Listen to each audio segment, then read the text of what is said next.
IndiGo సంక్షోభాన్ని కొన్ని విమానయాన సంస్థలు అడ్వాంటేజ్గా తీసుకున్నాయి. దాంతో టికెట్ ధరలు చుక్కలు చూపించాయి. ఒక దశలో హైదరాబాద్ నుంచి ఢిల్లీకి ఫ్లైట్ టికెట్ 1,00,000 వరకు వచ్చిందంటే దోపిడీ ఏ రేంజ్లో ఉందో అర్థం చేసుకోవచ్చు. ఈ అడ్డగోలు వసూలు ఏంటని సోషల్ మీడియా మోగిపోయింది. దాంతో కేంద్రం రంగంలోకి దిగింది. ఇష్టారీతిన టికెట్లకు రేట్లు ఫిక్స్ చేయొద్దని హెచ్చరించింది. కేంద్రమే కొన్ని రేట్లకు గరిష్ట పరిమితి విధించింది.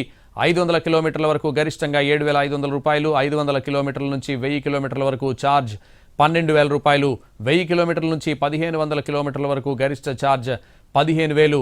ఆర్సీఎస్, ఉడాన్ విమానాలు బిజినెస్ క్లాస్కు ఈ ఛార్జీలు వర్తించవని కేంద్రం వెల్లడించింది. ధరల స్థిరీకరణ జరిగే వరకు లేదంటే తదుపరి సమీక్ష జరిగే వరకు ఈ ధరలు అమల్లో ఉంటాయని కేంద్రం వెల్లడించింది. ఈ రేట్లు కాదని ఎవరైనా ఎక్స్ట్రా వసూలు చేస్తే చర్యలు తప్పవని పేర్కొంది.